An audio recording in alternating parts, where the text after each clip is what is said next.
Recevez la grâce du Seigneur. Nous sommes aujourd'hui le mardi 8 septembre, deuxième jour de notre temps de jeûne et prière, les 21 jours de jeûne et prière que nous avons commencé depuis hier, lundi 7, et nous allons jusqu'au dimanche 27 septembre. Si vous nous prenez en marche et que vous ne saviez pas ou bien vous voulez commencer, dès demain matin, vous commencez à 6 heures. Quand il est 6 heures chez vous, vous ne mangez plus jusqu'à 18 heures. Et on est en prière, on écoute les enseignements qu'on met en ligne et on suit le programme. Tout le programme est en ligne sur notre page Facebook Réseau International Richesse, ainsi que sur notre YouTube, notre chaîne YouTube La Moisson TV. Soyez bénis, chers peuple de Dieu. Aujourd'hui, c'est le jour 2 de notre temps de jeûne et prière. Le thème de notre vidéo d'aujourd'hui est « Pourquoi faut-il jeûner ?» Pourquoi faut-il jeûner? La première raison qu'on peut donner, c'est que nos dévanciers dans la foi, nos pères dans la foi ont jeûné. Ils jeûnaient souvent. Nous allons prendre le cas de Moïse. Exode chapitre 34, le verset 28. Moïse fut là avec l'Éternel 40 jours et 40 nuits. Il ne mangea point de pain et il ne but point d'eau. Et l'Éternel écrivit sur les tables les paroles de l'alliance, les 10 paroles. Voilà. Les 10 commandements que le Seigneur avait donnés à Moïse. La Bible dit que pour pouvoir les recevoir, Moïse était sur la montagne. Il est allé sur la montagne rencontrer Dieu. Il a fait 40 jours et 40 nuits. Il n'a pas mangé, il n'a pas bu. Il était là-bas. C'est-à-dire qu'il était en train de manger de la nourriture spirituelle. Il était dans une dimension surnaturelle. Moïse était là-bas face au Seigneur. Et Dieu lui a donné les paroles qu'il devait ramener au peuple. Mon frère, ma soeur, le thème de notre jeûne, c'est l'exploit dans le jeûne. Il y a des montagnes qui se déplacent par le jeûne. Il y a des révélations qu'on reçoit par le jeûne. Il y a des contacts spirituels avec Dieu qu'on reçoit par le jeûne. Il faut que tu comprennes l'importance du jeûne. Il faut que tu comprennes l'importance du jeûne. Moïse a jeûné. Il y a eu plusieurs exemples dans la Bible où des gens ont jeûné. Pas le même nombre de jours, mais l'essentiel c'est que les gens jeûnaient. Voilà, ils se privaient de nourriture pour chercher la face du Seigneur. Et à part Moïse, nous avons plusieurs exemples dans la Bible d'hommes et de femmes qui ont pris des temps de jeûne et qui ont crié à Dieu, tel que Esther, qui a jeûné elle-même pendant 3 jours et 3 nuits et qui a fait jeûner tout son peuple avec elle par rapport à une adversité, voilà, où on avait annoncé qu'on devait les tuer, voilà. Mais quand ils sont rentrés dans le temps de jeûne et prière, des choses se sont passées. Ils ont fait aussi leurs exploits à eux à cette époque. On a aussi le cas de Daniel, qui est même notre passage de base de jeûne.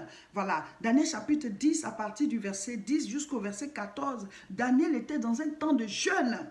Il a même fait 21 jours, comme on est en train de faire 21 jours là. Mon frère, ma soeur, il y a plusieurs cas de jeûne. Et nous avons aussi le cas par excellence de notre Seigneur Jésus-Christ, qui lui aussi a jeûné. Il a jeûné 40 jours et 40 nuits. Et durant tout son ministère, il jeûnait souvent. On a vu l'exemple hier, lundi, le cas où Jésus-Christ arrivé à Samarie, ses disciples lui proposaient à manger. Il n'a pas mangé. Il a dit qu'il doit manger de la nourriture. Et il doit manger une nourriture qu'ils ne connaissent pas. Et il a dit après que sa nourriture, c'est de faire la volonté de Dieu. Il avait refusé la nourriture physique ce jour-là. Ça veut dire qu'il était en jeûne. Et ce jour-là, il y a eu un exploit, on l'a dit dans la vidéo d'hier.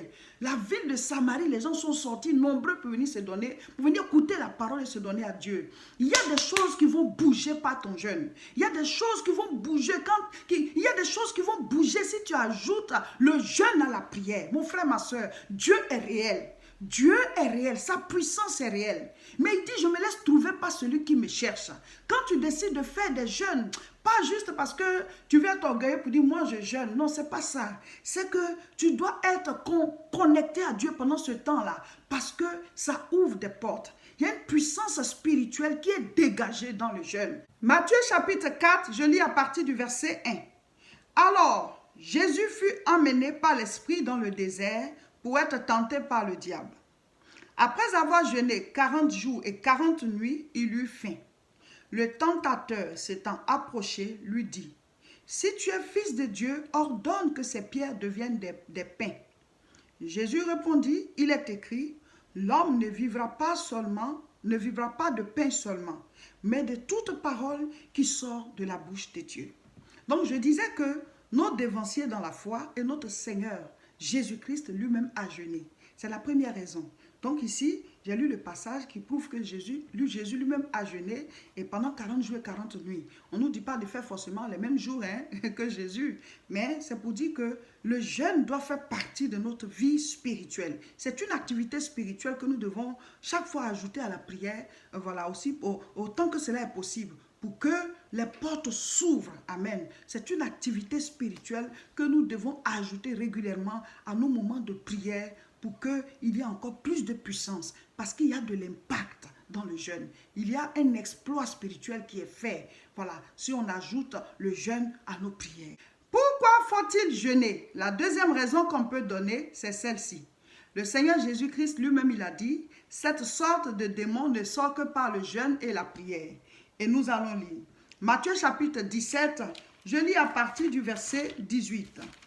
Jésus parla sévèrement au démon qui sortit de lui, et l'enfant fut guéri à l'heure même. Alors les disciples s'approchèrent de Jésus et lui dirent en particulier, « Pourquoi n'avons-nous pu chasser ce démon? » « C'est à cause de votre incrédulité, leur dit Jésus.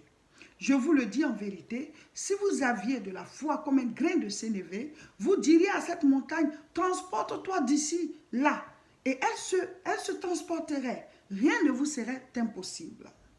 Verset 21. Mais cette sorte de démon ne sort que par la prière et par le jeûne. Donc c'est la deuxième raison. Il y a un genre de démon, il y a une sorte de démon qui ne sort que par le jeûne et la prière. Donc tu peux prier, il y a certains démons qui vont partir, mais le Seigneur nous dit aussi qu'il y a un autre groupe, il y a un autre genre, il y a une autre sorte de démon.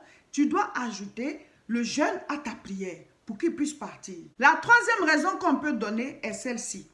Le jeûne déclenche la puissance de l'esprit. Le jeûne déclenche la puissance de l'esprit. Et nous allons lire. Luc chapitre 4, le verset 1. Jésus, rempli du Saint-Esprit, revint du Jourdain, où il fut conduit par l'Esprit dans le désert, où il fut tenté par le diable pendant 40 jours. Il ne mangea rien durant ces jours-là. Et après qu'il fut écoulé, il eut faim. Donc Jésus, après son baptême, la Bible dit, il était rempli du Saint-Esprit. Amen. Donc quand on reçoit, on est né de nouveau, on a le Saint-Esprit en nous. Amen. Mais à certains moments, le Saint-Esprit nous remplit. Jésus, lui, il était rempli. Le Saint-Esprit était déjà en lui, parce qu'il est venu en tant que Dieu sous la forme humaine. Mais il a fait ces différentes étapes-là pour nous montrer les étapes que nous aussi on doit faire dans notre croissance spirituelle. Il était notre modèle. Même quand il priait, ce n'est pas qu'il avait besoin de prier parce que lui-même il est Dieu. Amen. Mais c'était un exemple qu'il nous donnait pour dire voilà comment vous devez faire pour pouvoir avoir la victoire sur cette terre. Donc il priait. Tout ce qu'il faisait, c'était des modèles de vie qu'il nous donnait. Voilà, une manière de marcher sur cette terre. Donc tout ce que Jésus faisait, c'était pour nous donner des exemples.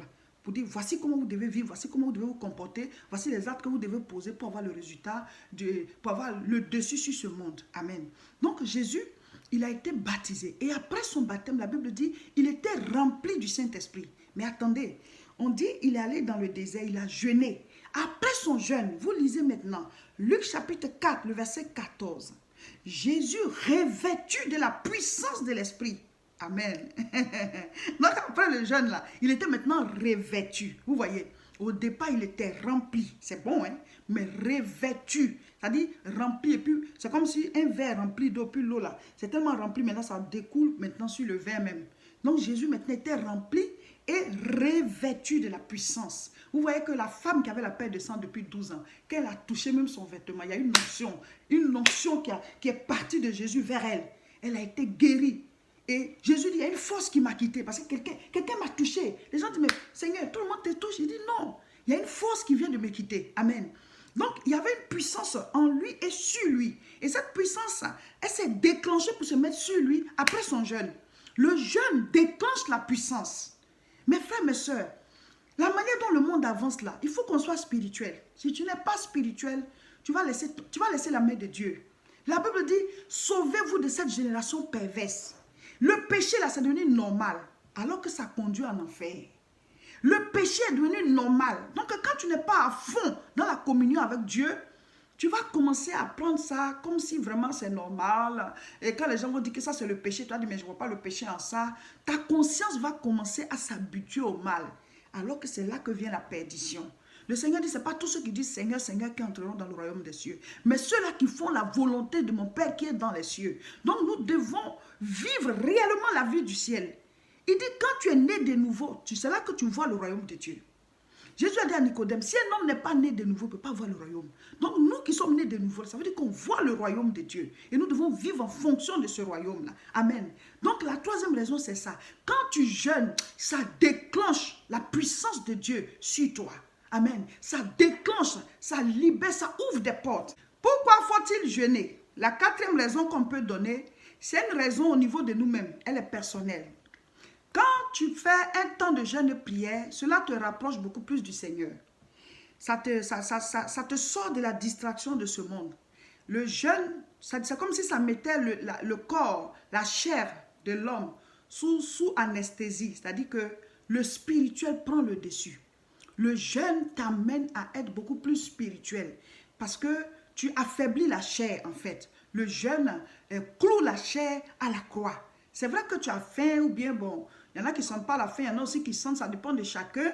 Mais à un certain moment, tu as faim. La Bible dit que quand Jésus a jeûné, à un certain moment, il a eu faim. Donc, à un certain moment, le ventre va commencer à te réclamer la nourriture aux heures auxquelles tu avais l'habitude de manger. Donc là, tu es en train de crucifier la chair. Tu es en train d'obéir plus à l'esprit. Dieu ne dit pas de ne pas manger, hein, voilà. Mais il y a un temps pour tout sous les cieux. Quand le temps de jeûner arrive, on doit jeûner. Donc, la troisième raison, c'est que le jeûne te fait tuer les côtés charnels de ta vie. Le jeûne te rend beaucoup plus spirituel. Ça te connecte beaucoup plus à la voix du Seigneur. Voilà, parce que la chair est affaiblie et tu peux beaucoup plus entendre la voix de Dieu. Tu peux prier beaucoup plus facilement. Tu peux recevoir le baptême du Saint-Esprit beaucoup plus facilement parce que tu es spirituel en fait. Tu es connecté au Seigneur. C'est pour cela que quand tu fais ton jeûne, il faut prier, il faut lire la Bible, il faut avoir un temps d'adoration. Si tu es déjà baptisé du Saint-Esprit, prends un temps spécialement où tu parles la langue. Il y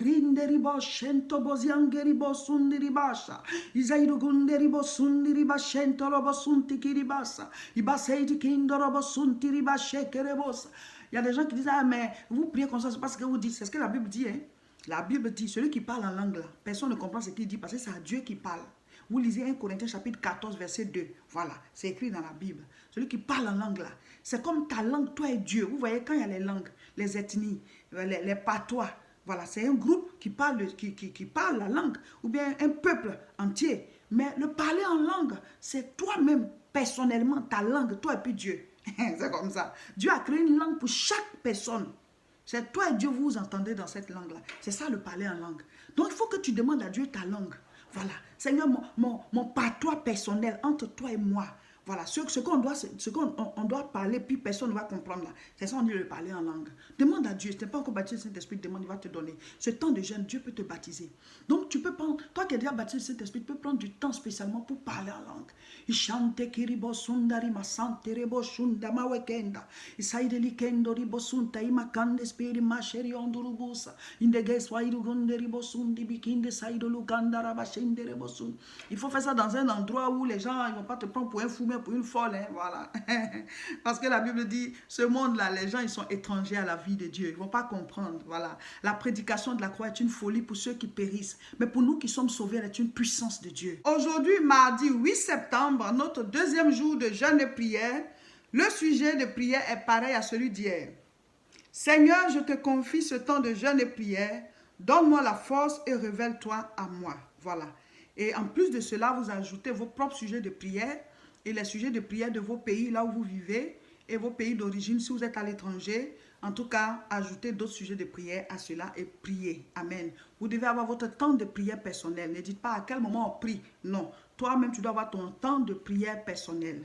Et nous lisons Luc chapitre 2. Vous savez que nous avons un chapitre à lire par jour. Donc, lisez comme ça.